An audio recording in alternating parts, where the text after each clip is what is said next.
Assalamualaikum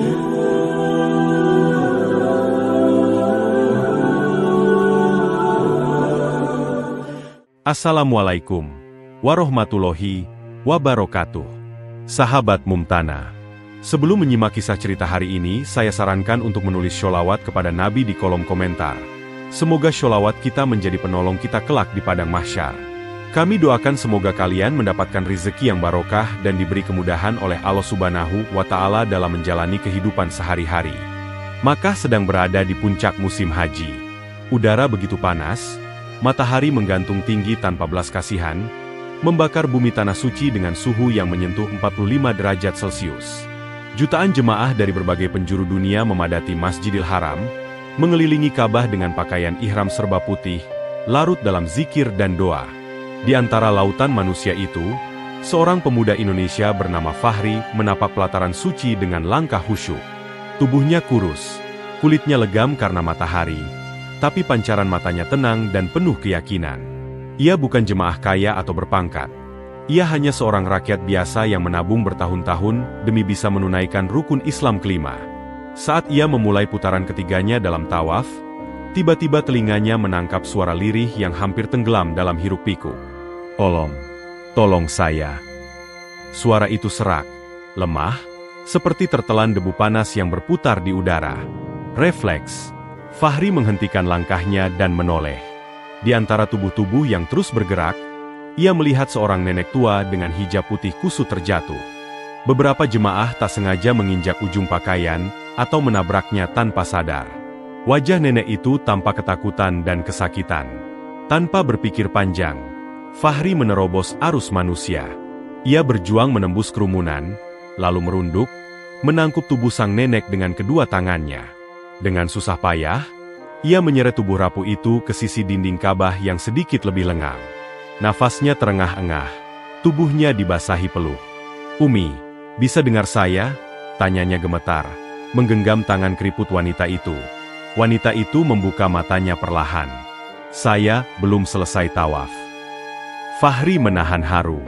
Ia tersenyum, meski dadanya sesak karena panas dan tenaga yang terkuras. "Kita lanjutkan bersama, ya, Umi." Dengan sabar, Fahri memapah nenek itu. Mereka kembali menyatu dengan arus manusia. Langkah demi langkah, perlahan tapi pasti, mereka menyelesaikan putaran tawaf.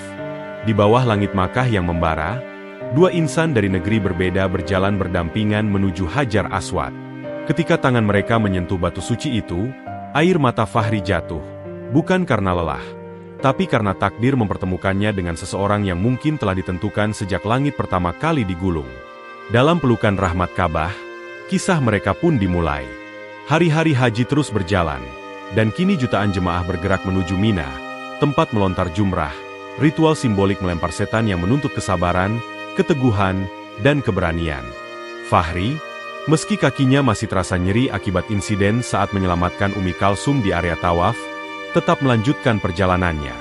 Jalannya agak pincang, tapi semangatnya tak surut. Dalam hatinya hanya ada satu niat, menyempurnakan ibadah ini sepenuh jiwa. Mina pagi itu panas dan padat. Ribuan manusia berdesakan menuju lokasi lontar. Di antara hiruk-pikuk dan teriakan pengarah rombongan, Fahri mendengar teriakan panik dalam bahasa asing yang asing di telinganya.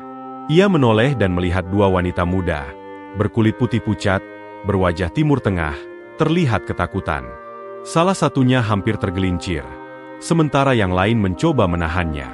Namun dorongan kerumunan membuat mereka nyaris terjatuh. Tanpa ragu, Fahri melompat mendekat. Dengan sekuat tenaga, ia menyusup dan menjangkau tangan mereka. "Pegang saya," teriaknya dalam bahasa Inggris terbata-bata. Kedua wanita itu memegang tangannya, dan dengan tenaga terakhir, Fahri menarik mereka ke sisi luar jalur lontar. Mereka terhuyung, namun selamat. Namun saat tubuhnya menghantam trotoar, Fahri mengerang pelan. Kakinya terasa nyeri tajam, lebih parah dari sebelumnya. Ia mencoba berdiri, tapi terhuyung. Salah satu dari wanita itu, yang belakangan ia kenal bernama Laila, menatapnya dengan panik. "Kamu berdarah," serunya dalam aksen Uzbekistan. Fahri melihat pergelangan kakinya yang terluka dan mulai membengkak. Tapi ia hanya mengatupkan bibir. mencoba tersenyum. Tak apa, masih bisa jalan pelan. Dengan bantuan Laila dan temannya, Zahra, Fahri melanjutkan ibadah lontar jumrah. Setiap langkahnya seperti menusuk daging, tapi ia menahan sakit itu tanpa keluhan. Ia tidak ingin mengecewakan dua wanita yang kini menggantungkan harapan pada keberaniannya. Di tengah lautan manusia yang terus bergerak, tiga sosok itu berjalan perlahan. Setiap lontaran batu yang mereka lemparkan menjadi simbol perjuangan, bukan hanya melawan setan, tapi melawan rasa sakit, lelah, dan keterbatasan diri. Saat selesai melontar, Zahra berkata lirih, "Kamu menyelamatkan kami." Fahri tersenyum lemah, menahan nyeri yang menyiksa. "Saya hanya melakukan apa yang seharusnya manusia lakukan pada sesamanya." Di Mina, tempat para nabi dahulu mengukir sejarah pengorbanan, Fahri telah menulis kisahnya sendiri. Sebuah kisah kecil tentang keberanian, keikhlasan, dan cinta kepada sesama yang tak mengenal bangsa maupun bahasa. Langit menjadi saksi, dan bumi menyimpan jejak kaki yang berdarah tapi tak gentar. Hari-hari puncak haji berlalu dengan cepat. Suasana spiritual begitu kental di setiap langkah. Namun bagi Fahri, pengalaman hajinya berubah menjadi sesuatu yang jauh lebih besar dari sekadar ritual. Ia tak tahu bahwa setiap tindakannya, menolong Umi Kalsum di tawaf dan menyelamatkan Laila serta Zahra di Mina, telah direkam oleh beberapa jemaah yang menyaksikan langsung. Salah satu dari mereka, seorang jemaah asal Turki, merekam momen saat Fahri melindungi Umi dengan tubuhnya. Video itu diunggah ke media sosial dengan keterangan singkat dalam bahasa Arab dan Inggris. Seorang pemuda Indonesia menjadi malaikat di tengah tawaf. Dalam hitungan jam, video itu viral. Di TikTok, Twitter, dan Instagram, netizen dari berbagai negara membagikannya. Banyak yang terharu, ada yang menangis, dan tak sedikit yang ingin tahu siapa sosok pemuda rendah hati itu. Tagar seperti Fahri the Haji Hero dan pemuda Indonesia mulai meramaikan jagat maya. Namun Fahri tak tahu apa-apa. Ia tak memiliki ponsel pintar selama berhaji, memilih untuk fokus pada ibadah tanpa gangguan dunia luar. Sementara warganet heboh, Fahri justru tengah sibuk di tenda Mina, tempat jemaah beristirahat. Meski pergelangan kakinya terkilir, ia tak mau diam. Ia membantu membagikan air zam-zam, memunguti sandal jemaah yang tercecer, dan memijit seorang kakek tua dari Mesir yang terkena serangan asma. Ia bahkan mengangkat tabung oksigen dan memanggil petugas medis tanpa ragu. Lalu duduk di sebelah kakek itu sambil memegang tangannya agar tenang. Di saat ia berpikir tak ada yang memperhatikan, mata-mata dari langit dan bumi justru tertuju padanya. Seorang petugas Haramain, yang telah menerima laporan tentangnya dari beberapa sumber media sosial, akhirnya menemukannya di tenda.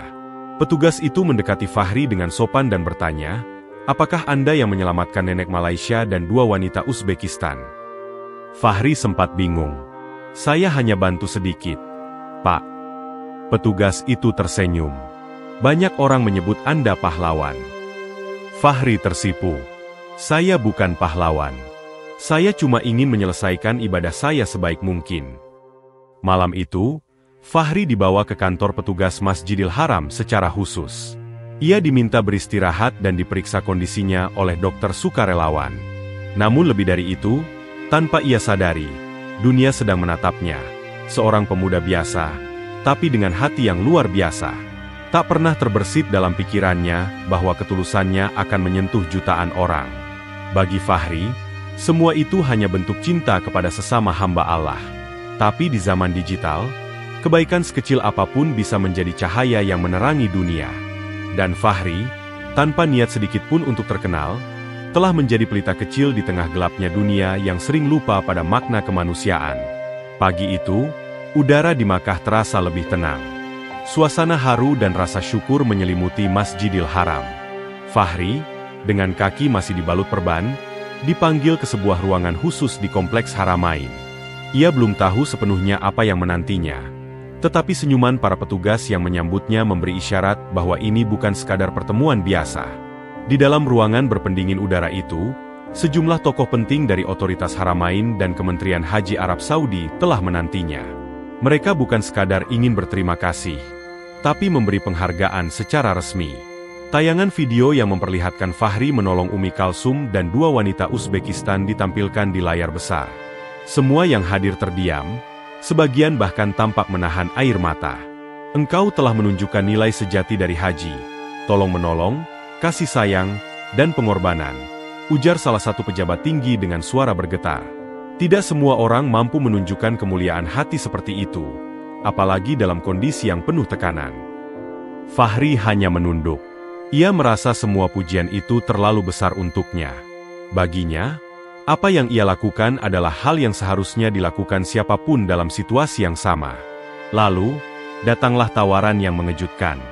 Sebagai bentuk penghormatan dan apresiasi, pihak Haramain memberikan pilihan hadiah, uang senilai miliaran rupiah, visa haji seumur hidup, dan fasilitas VIP untuk haji dan umrah kapan saja ia inginkan. Beberapa media dari Timur Tengah dan Asia sudah menanti wawancara eksklusif dengannya. Nama Fahri telah menjadi simbol ketulusan. Namun, Fahri tidak langsung menjawab. Ia menghela napas panjang, lalu menatap pejabat yang duduk di hadapannya. "Saya bersyukur dan terharu atas semua ini," ucapnya pelan. "Tapi bolehkah saya meminta satu hal saja?" Semua mata tertuju padanya. "Apa permintaanmu, anak muda?" Fahri menelan ludah. "Saya hanya ingin salat 2 rakaat, di bawah mizab rahmat, di atap Ka'bah, di bawah pancuran rahmat itu." Ruangan seketika hening. Permintaan itu tidak biasa, bahkan tergolong langka. Mizab rahmat adalah tempat sangat suci yang terletak di atas Ka'bah, tepat di mana pancuran air hujan dari atap Ka'bah jatuh. Tak sembarang orang bisa ke sana. Bahkan tokoh besar dunia pun harus mendapatkan izin khusus, dan hanya dalam keadaan sangat terbatas. Seorang petugas mengangguk pelan. "Permintaanmu istimewa. Tapi aku yakin Allah menaruh sesuatu dalam hatimu, maka kami akan mengusahakannya." Wajah Fahri tampak tenang. Tak ada ambisi dunia dalam sorot matanya. Ia hanya ingin dekat dengan Sang Pencipta, sedekat-dekatnya. Semua hadiah dunia tak berarti dibandingkan satu sujud di tempat yang paling dekat dengan langit. Di tengah dunia yang sering mengejar kemewahan, Fahri hanya mengejar satu hal, rahmat Allah. Langit Makkah tampak biru pucat. Namun di pelataran Masjidil Haram, suasananya berbeda dari biasanya. Area tawaf yang biasanya ramai ditutup sementara. Para jemaah diarahkan menjauh, dan jalur khusus dibuka. Dari kejauhan, sebuah pemandangan langka tengah berlangsung. Seorang pemuda Indonesia, dengan kaki diperban, berjalan perlahan menuju Ka'bah, tepatnya menuju atap tempat mizab rahmat berada. Fahri, mengenakan ihram putih yang sedikit kusut, melangkah pelan namun pasti.